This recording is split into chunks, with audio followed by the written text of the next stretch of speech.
প্রিয় শিক্ষার্থীবৃন্দ, তোমাদের সবাইকে স্বাগত জানাচ্ছি আজকের ক্লাসে। আশা করছি তোমরা সবাই ভালো আছো।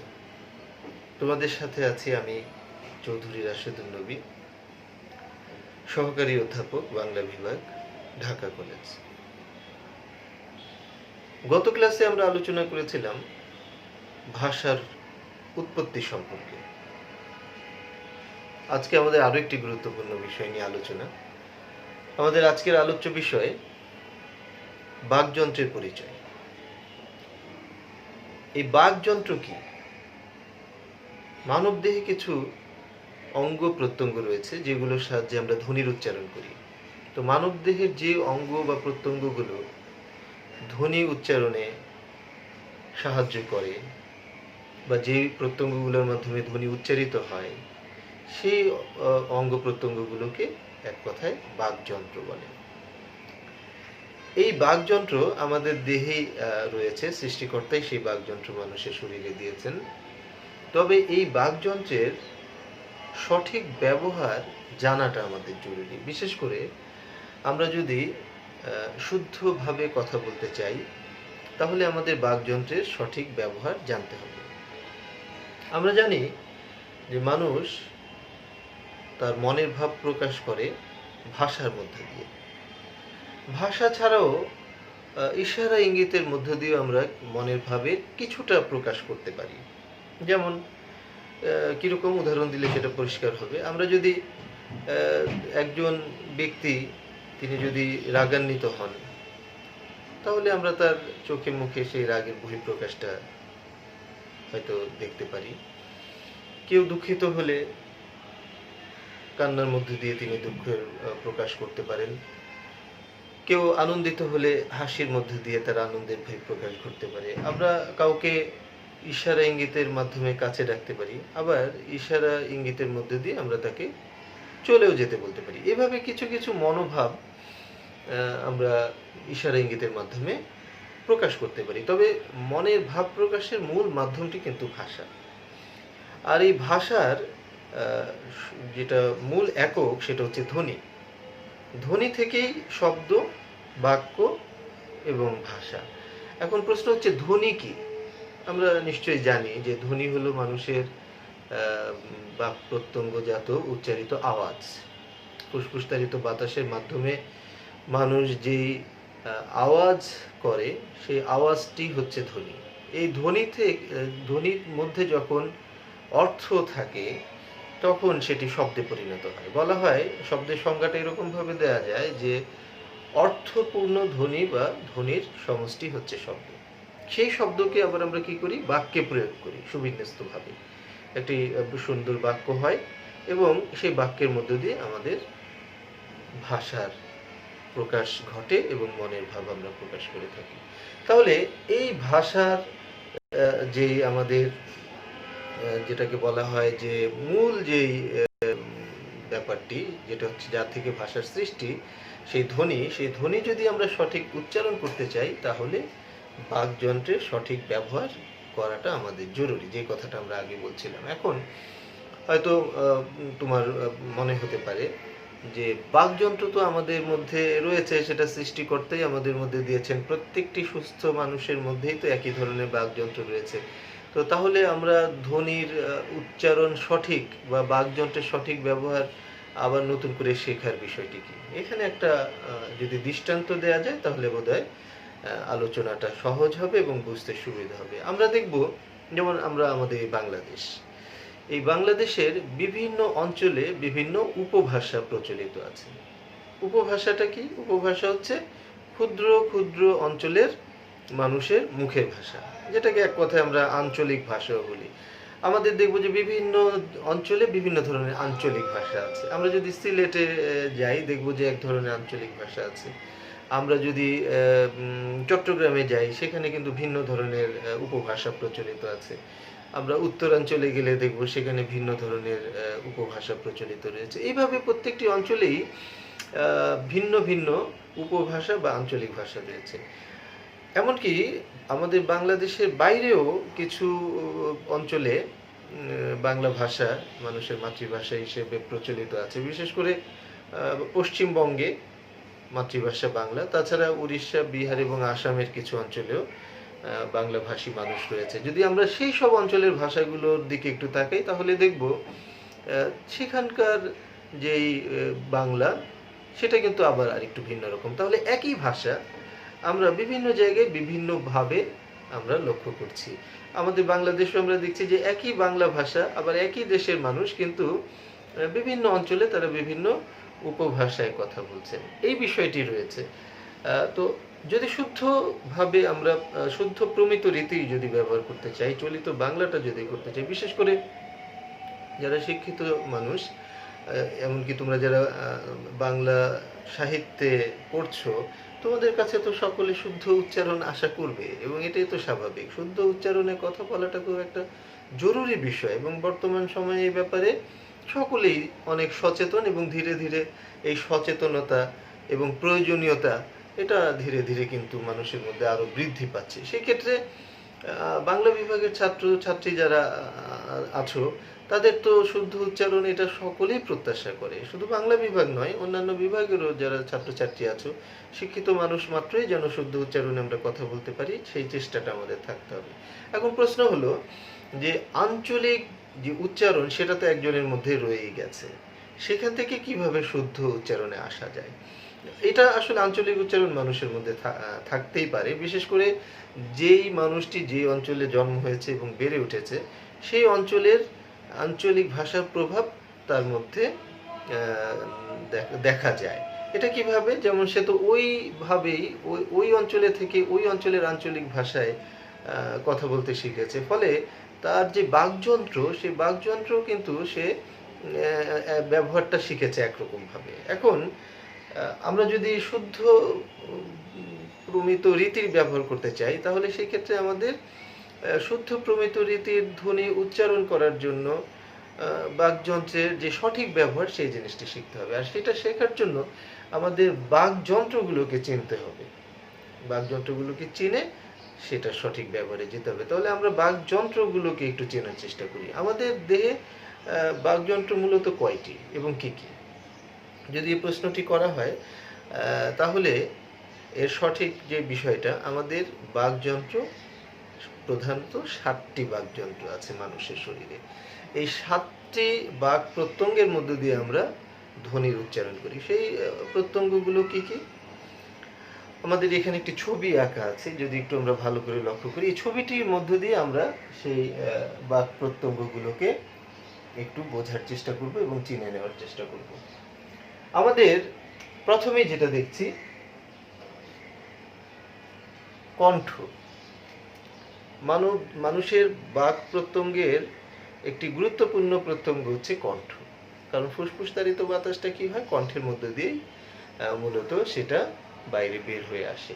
তাহলে এই কণ্ঠ আমাদের একটি বাক প্রত্যঙ্গ। আমরা যদি ছবিতে দেখি,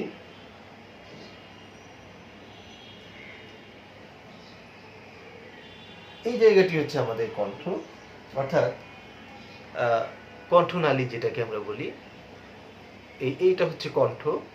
যখন ফুসফুস থেকে কি হয়, বাতাসটা বের হয়ে আসে, তখন এই কণ্ঠ দিয়ে সেই বাতাসটা বের হয়ে আসে। তাহলে কণ্ঠ হচ্ছে আমাদের একটি বাক প্রত্যঙ্গ। 2 নম্বরে আছে আমাদের কোমল তালু। কোমল তালু কোন জায়গাটা একটু লক্ষ্য করো। কোমল তালু হচ্ছে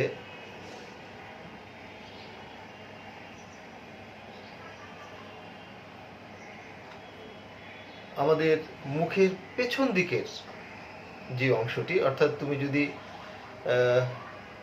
জিভ দিয়ে একেবারে যতটুকু পেছনে স্পর্শ করতে পারো, জিভ উল্টে পেছনে যদি স্পর্শ করার চেষ্টা করো, তাহলে দেখবে, যেটা একটু ট্রাই করো, একেবারে পেছনে যত দূর যাওয়া যায় যদি স্পর্শ করার আমরা চেষ্টা করি, দেখব যে একেবারে পেছনে নরম বা কোমল একটু জায়গা রয়েছে। এই যে কোমল স্থানটি, এটিকে বলা হয় কোমল তালু, অনেকে এটাকে পশ্চাৎ তালুও বলেন। তাহলে এখান থেকে এটা কিন্তু আমাদের মানে মানব দেহের আরো একটি বাক প্রত্যঙ্গ। 3 নম্বরে আমরা দেখব মূর্ধা। মূর্ধা কোন জায়গাটি?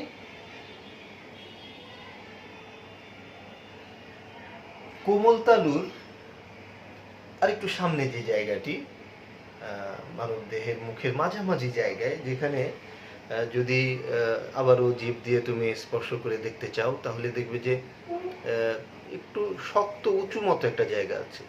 একটু চেষ্টা করো আমার সাথে। উঁচু মতো একটা শক্ত একটি জায়গা আছে, স্পর্শ করতে পারছো আশা করছি। সেই জায়গাটি হচ্ছে মূর্ধা। এটি আরেকটি আমাদের বাক প্রত্যঙ্গ। এবং এই যে মূর্ধা থেকে কিন্তু আবার তোমার মূর্ধন্য বর্ণগুলো উচ্চারিত হয়।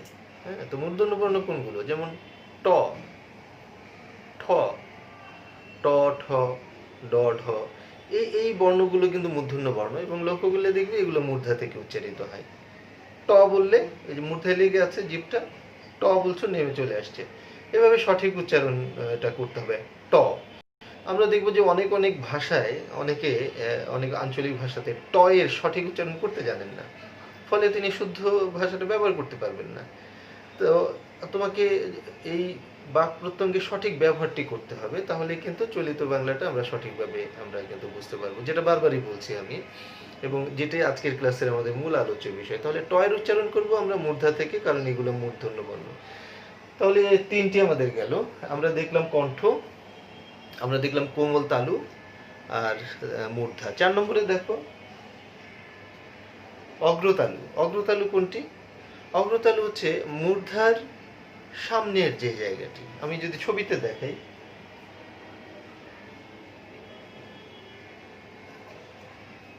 তাহলে কোন জায়গাটি আমাদের অগ্রতালু? অগ্রতালু হচ্ছে তুমি যদি উপরের যে দাঁত আছে, উপরের দাঁতের সারি, তার পেছনের যে জায়গাটি জিভ দিয়ে স্পর্শ করলে কিছুটা অসমান ভাঁজ পরা একটি জায়গা আছে। এই যে উপরের সারির পেছনের যে ভাঁজ পরা জায়গাটি, এই অংশটি, অসমান অংশটি হচ্ছে অগ্রতালু। আশা করি বুঝতে পারছো তোমরা। এবং এই অগ্রতালু থেকে কিন্তু আবার তালব্য বর্ণগুলো উচ্চারিত হয়, যেমন চ, ছ, জ, ঝ। চ এর উচ্চারণ যদি একটু সচেতনভাবে চেষ্টা করে চ এর উচ্চারণটা তুমি দেখো কোথা থেকে হচ্ছে। জিভটা তালুতে লেগে আছে, চ বলছি, নেমে আসছে, ছ নেমে আসছে, চ, ছ। তাহলে জিভ যে জায়গাটিকে স্পর্শ করে আছে, অর্থাৎ আমাদের উপরের দাঁতের ঠিক পিছনের অসমান অংশটি, এই জায়গাটি হচ্ছে আমাদের অগ্রতালু, যেখান থেকে আমরা তালব্য বর্ণগুলো উচ্চারিত করি। তারপরে আমাদের রয়েছে 5 নম্বরে রয়েছে দন্তমূল। দন্ত তো দাঁতের যে মূল, এখানে দন্তমূলের মুখ থেকে যে বর্ণগুলো উচ্চারিত হয় সেগুলোকে আমরা কিন্তু দন্তমূলীয় বর্ণ বলি। এই দন্তমূল আমাদের অন্যতম একটি বাক প্রত্যঙ্গ। আমাদের ত, থ, দ, ধ এগুলো হচ্ছে দন্তবর্ণ। এবং তুমি দেখবে যে জিভ কি করে, উপরের দাঁতের সাথে স্পর্শ করে এই বর্ণগুলো বা এই ধ্বনিগুলো উচ্চারিত হয়। আসলে বর্ণ আর ধ্বনির মধ্যে পার্থক্য কি? ধ্বনি হচ্ছে উচ্চারিত আওয়াজ, আর বর্ণ হচ্ছে সেই মানে ধ্বনির প্রকাশক সাংকেতিক চিহ্ন। যে আওয়াজটা হয় সেটাকে আমরা যেভাবে প্রকাশ করি, যে চিহ্ন দিয়ে প্রকাশ করি, সেটা হচ্ছে বর্ণ। এটুকুই পার্থক্য। তাহলে উচ্চারিত আওয়াজটা হচ্ছে ধ্বনি, আর ধ্বনি প্রকাশক চিহ্নটি হচ্ছে বর্ণ। যাই হোক, আমরা যেটা বলছিলাম, এই দন্তমূল হচ্ছে আমাদের এই উপরের দাঁতের যে গোড়া, সেখান থেকে কিন্তু আমাদের দন্তবর্ণগুলো উচ্চারিত হবে। ত বললে আমরা দেখবো দাঁতে লেগে আছে, ত, দাঁত থেকে জিভটা সরে আসলো। এভাবে আমাদের দন্তবর্ণগুলো উচ্চারিত হয়। এরপরে রয়েছে আমাদের 6 নম্বরে রয়েছে ওষ্ঠ। ওষ্ঠ বা ঠোঁট, এটা মানব দেহের বাইরের যেহেতু একটি অংশ, আমরা বুঝতে পারি এই ঠোঁট থেকে বা ওষ্ঠ থেকে কিছু কিছু বর্ণ কিন্তু উচ্চারিত হয়, যেগুলোকে ওষ্ঠ বর্ণ আমরা বলি। যেমন প, ফ, ব, ভ, এগুলো কিন্তু তুমি দেখবে যে ঠোঁট থেকে উচ্চারিত হয়। তাহলে আমাদের 6 নম্বরটা আমরা পেয়ে গেলাম। এরপরে 7 নম্বরে আছে আমাদের নাসিকা বা নাক।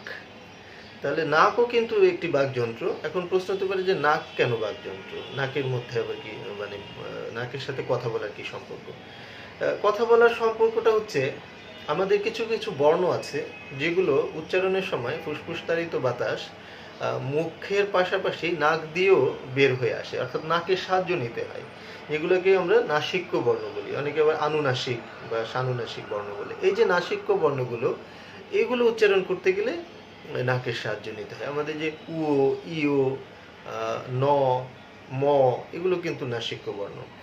তো তো এই 7টি হচ্ছে আমাদের বাকযন্ত্র। এখন এই বাকযন্ত্রগুলো সঠিক ব্যবহার জানতে হবে। আমরা যদি ট উচ্চারণ করতে গিয়ে যদি ট ঠিকমতো উচ্চারণ না করি, তাহলে তো আমাদের মানে শুদ্ধ ভাষাটা হবে না। আমরা ত উচ্চারণ করতে গেলে যদি ঠিকমতো না হয়, শুদ্ধ উচ্চারণ হবে না। তুমি দেখবে এক এক অঞ্চলের মানুষ ধ্বনিগুলোর উচ্চারণ ভিন্ন ভিন্নভাবে করে, একরকমভাবে করে না। শুদ্ধ চলিত উচ্চারণ যেরকম, আঞ্চলিক উচ্চারণে তার চেয়ে কিছুটা প্রভেদ রয়েছে। একটি উদাহরণ দিলে তুমি বুঝতে পারবে। যেমন আমি একটি বর্ণ নিয়ে যদি আলোচনা করি, ধরো আমাদের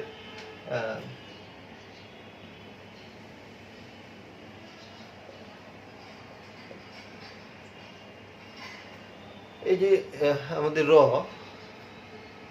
র 3টি র আছে, তাই না? আমরা বলি বয় বিন্দু র, ডয় বিন্দু র আর ঢয় বিন্দু র।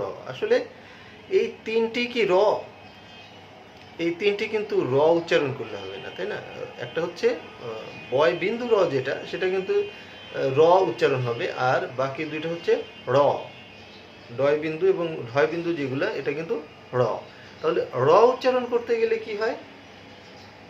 র কিন্তু র যেটা, র বয় বিন্দু যেটা, সেটা কিন্তু জীব কি হয়, দেখবে যে তালুর কাছাকাছি জায়গায় থাকে। র বললে ওইখান থেকে সে সরে আসে, যদিও পুরোপুরি টাচ করে না। র বললে তালুর কাছে গিয়ে সে সরে আসে এবং জীবের সম্মুখভাগে একটা কম্পনের সৃষ্টি হয় বাতাসের। এভাবে উচ্চারণ যদি করতে পারি আমরা, তাহলে র সঠিক উচ্চারণ পাবো। কিন্তু র যখন আমরা বলছি র, সেটা কিন্তু মূর্ধা থেকে উচ্চারিত হচ্ছে। জীব কি হচ্ছে, মূর্ধার কাছাকাছি গিয়ে বাতাসে একটি চাপ প্রয়োগ করছে। এই প্রবল একটি চাপ প্রয়োগ করে কিন্তু র উচ্চারণ করা হয়। এখন আমাদের সেই উচ্চারণটা যদি সঠিকভাবে না হয়, তাহলে তো আমাদের প্রমিত উচ্চারণটা আমরা পাবো না।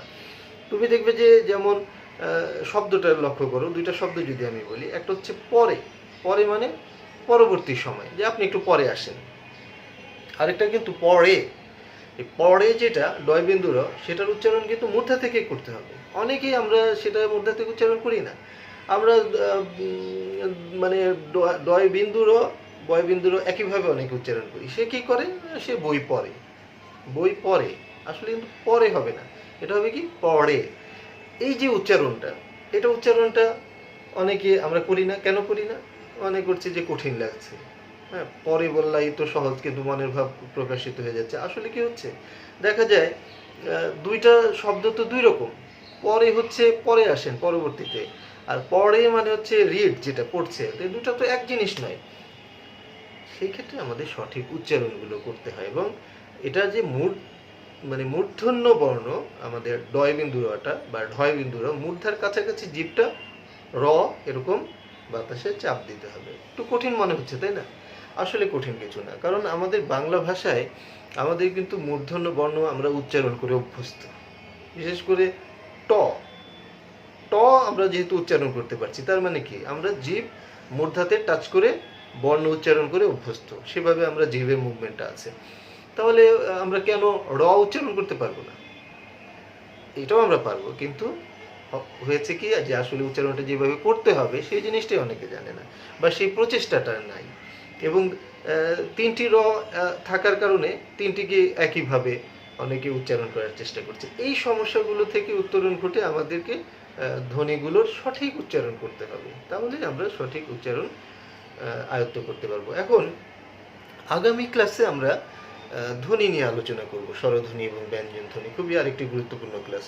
তো তার আগে আমরা একটা জিনিস অন্তত একটু আজকে জানার চেষ্টা করব, সেটা হচ্ছে আমরা যে ভুল উচ্চারণ করে থাকি বা অশুদ্ধ উচ্চারণ করে থাকি, এটার কারণটা কি? আসলে অনেক কারণ হতে পারে, তবে আমার কাছে মনে হয় যে মূল কারণ সেটি হচ্ছে যে আমরা ছোটবেলা থেকে বিভিন্ন অঞ্চলে আঞ্চলিক পরিবেশে বড় হয়ে উঠেছি, এবং আমাদের পরিবারের মধ্যে আঞ্চলিক ভাষার প্রভাব আছে, এবং সমাজের মধ্যে আঞ্চলিক ভাষার প্রভাব আছে। আমি যে অঞ্চলে বড় হয়েছি, দেখা যায় যে সেই অঞ্চলের আঞ্চলিক ভাষাটি আমার মধ্যে রয়ে যায়। এবং যখন আমি হয়তো স্কুলের গণ্ডি পেরিয়ে বিশ্ববিদ্যালয় জীবনে আমি আসলাম, বা বড় প্রতিষ্ঠানে ভর্তি হলাম উচ্চশিক্ষার জন্য, তখনও সে আঞ্চলিকতা থেকে বের হওয়াটা কেমন যেন একটু কষ্টকর মনে হয়।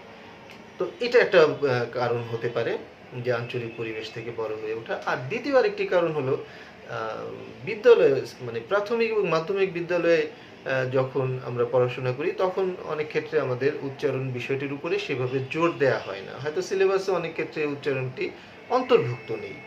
যার জন্য আমাদের মধ্যে উচ্চারণের ধ্বনিগুলোর সঠিক উচ্চারণ সম্পর্কে আমরা অনেকেই জানি না এবং আমরা অনেকেই সচেতন নই। এখন এখান থেকে উত্তরণ ঘটার উপায় কি?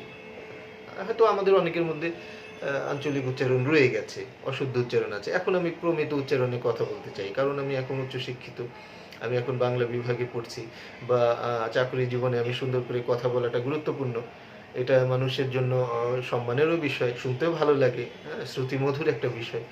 তো তাহলে আমি এখন কি করব? এরকম একটি প্রশ্ন জাগতে পারে। সেই জন্যই কিন্তু আমাদের এই বাংলা যে শ্রবণ এবং কথন দক্ষতা সেখানে উচ্চারণ তত্ত্ব এই সিলেবাসে অন্তর্ভুক্ত করা হয়েছে। যেখানে আমরা ধ্বনিগুলোর সঠিক উচ্চারণ শিখব। আমার কাছে যেটা মনে হয় যে একজন মানুষ যদি সচেতনভাবে চেষ্টা করেন তাহলে তিনি নিশ্চয়ই শুদ্ধ উচ্চারণে কথা বলা শিখতে পারবেন। বিশেষ করে ছাত্রজীবন থেকে যদি সেটা শুরু করা হয় তাহলে তো এটা খুবই সহজ হয়ে যায় এবং এটা খুব বেশি সময়ের প্রয়োজন হয় না। হয়তো প্রথম একটু আরোপিত মনে হবে। যেহেতু আমার মধ্যে আঞ্চলিক উচ্চারণ আছে, অশুদ্ধ উচ্চারণ আছে, কিন্তু আমি চেষ্টা করে শুদ্ধ উচ্চারণে কথা বলার চেষ্টা করছি।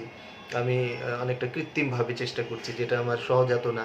তখন মনে হবে যেন কেমন যেন একটু আরোপিত মনে হচ্ছে। কিন্তু যদি আমরা এই প্রচেষ্টাটা অব্যাহত যদি রাখি আমাদের মধ্যে যদি দ্বিধা বা ইত্যাদি কাজ যদি না করে, লজ্জা, দ্বিধা এগুলো যদি কাজ না করে, তাহলে আমি যে হ্যাঁ, শুদ্ধ উচ্চারণে কথা বলতে যাচ্ছি, এটা প্রথম কৃত্রিম মনে হবে। কিন্তু একসময় এটা তোমার কাছে মানে সাবলীল হয়ে যাবে এবং এটাই তোমার প্রকৃত উচ্চারণ হয়ে দাঁড়াবে। তো স্বাভাবিকভাবে এজন্য আমরা যে জিনিসটা করতে হবে সেটা হলো একাগ্র চিত্তে আমাদের মনে প্রতিজ্ঞা করা এবং প্রতিজ্ঞাটা আমরা আজকের ক্লাসেই করে ফেলি যে হ্যাঁ, আমি শুদ্ধ উচ্চারণে কথা বলবো। তো সেই প্রতিজ্ঞাটা করে আমরা যদি চেষ্টা করে যাই তাহলে নিশ্চয়ই আমরা সফল হব। আগামী ক্লাসে আমরা ধ্বনি ভিত্তিক উচ্চারণগুলো শুরু করব। আগেই বলেছি যে স্বরধ্বনি এবং ব্যঞ্জনধ্বনি এটা নিয়ে আমি আগামী ক্লাসে আলোচনা করব। তো আগামী ক্লাস দেখার আমন্ত্রণ জানিয়ে তোমাদেরকে শুভেচ্ছা জানিয়ে আজকের ক্লাসটি এখানে শেষ করছি। সবাই অনেক ভালো থাকো, সুস্থ থাকো এবং স্বাস্থ্যবিধি মেনে তোমরা নিজে এবং তোমার পরিবার সবাই মিলে তোমরা সুস্থ থাকো।